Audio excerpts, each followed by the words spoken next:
Futures and forex trading contains substantial risk and is not suitable for all investors. Past performance is not necessarily indicative of future results. Please take a moment to review the full disclaimer. Hello traders, Kevin from chartspots.com. Today I want to walk through a trading strategy based on the opening range. It's quite a simple strategy which is easy to follow and which provides some nice opportunities. So let's have a look. What is the opening range? How do we define it? So there's basically two ways to do this. Either you do it based on a price range. So for example, the first support and resistance that you detect around the opening, or a fixed price range. Let's say you take 5 points and that's your opening range, whatever those levels are. Or you can use a time-based, which is what I'm using. There is something to be said for either of those. However, me personally, I only use the time-based one for reasons like makes it easier to calculate statistics based on them. So that's one important thing to consider. Now let's have a look at a chart. So on this chart, this is the NQ 1 minute chart, and I've configured it to have only the RTH session, so the RTH trading hours, regular trading hours. And additionally on the chart we have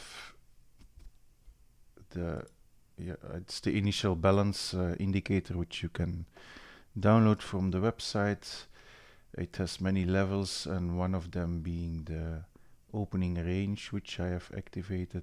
It's the only one showing right now, and I've configured the time frame. Now mind you, I'm in Europe, so that's why you're seeing the European time. That's basically it. So as you can see here, it's the first 5 minutes I'm looking at, and they are represented by these dashed lines here. So it's a 1 minute chart, so 5 bars makes 5 minutes, so that's the high, the low and the high of this range. So what does the trading strategy do?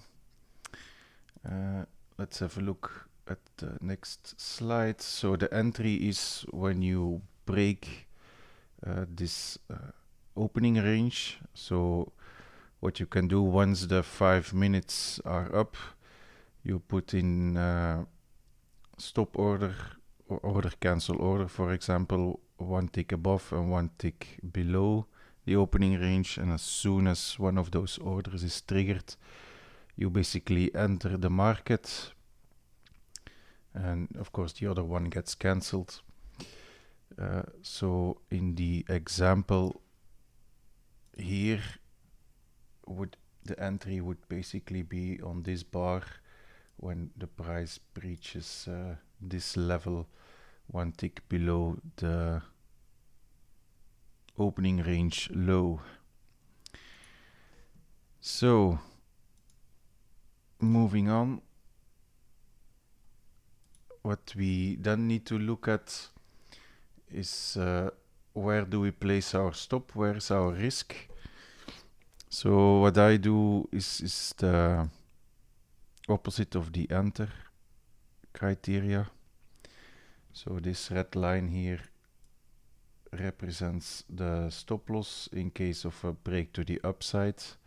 So I place it 1 tick below the opening range low in this case, because the break was to the upside.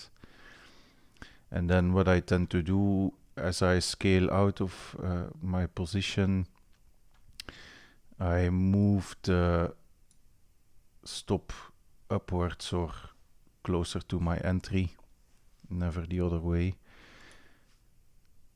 Basically, as soon as you scaled out enough, you can even put it on break even, or as soon as you scale out one, doesn't matter, it's up to you to ensure the profits that you've taken.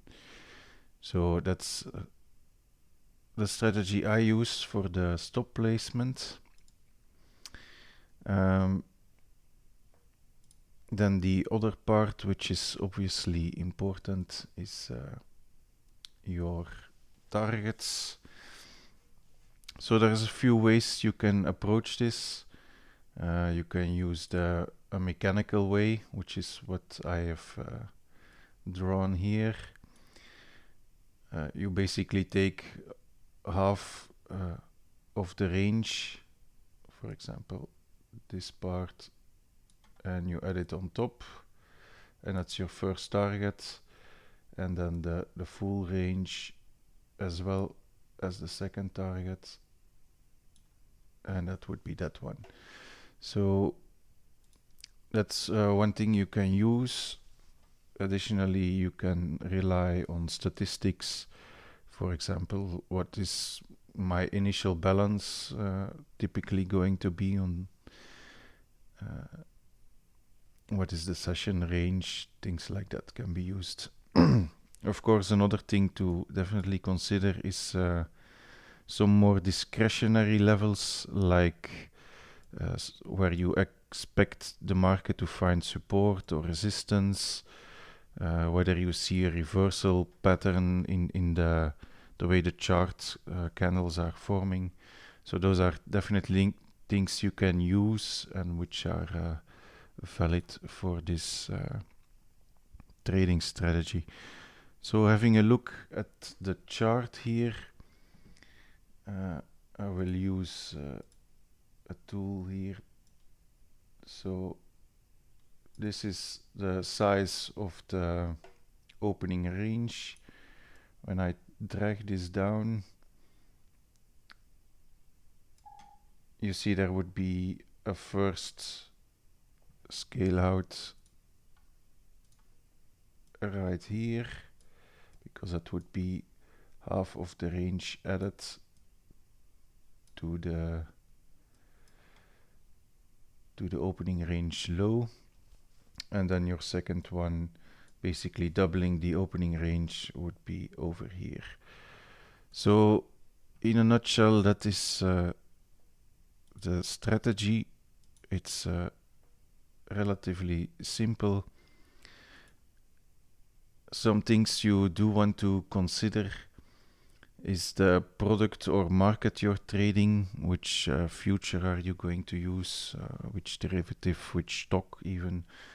There tends to be quite of a difference in that.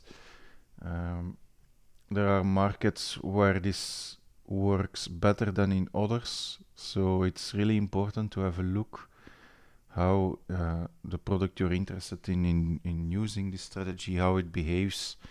And a very simple way to do this is simply add these lines to your chart and have a look through different days how the market behaves, giving these levels where your scale outs would be, things like that.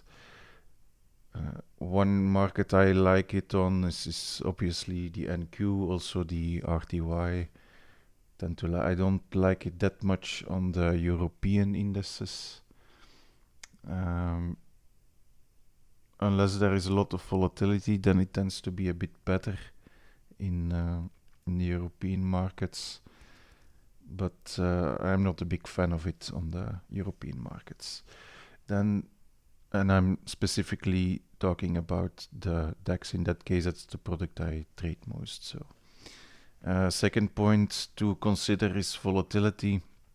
Volatility always impacts trading strategies, so it's good to have a look how does this trading strategy change in terms of performance, or things that are possible in terms of risk that you're taking with your stop loss. How does the volatility affect this trade strategy? for the product you're interested in. And the third thing to consider is position sizing, because if we go back a few slides and we talk about the stop placement, it means your initial risk is basically the opening range plus 1, and that can be extended a bit if you have some slippage, something like that. So that's something to take into account. And so if you know your opening range is 5 points, you have to consider how much contracts fit into my risk analysis. What do I want to risk each trade? Because there is obviously the possibility that the market 1 or 2 ticks the opening range high and then basically falls down again. That those things happen, so be prepared for that. You should always keep your risk limits in mind. So with that said, I hope this is a strategy that will help you, and have a great trading week.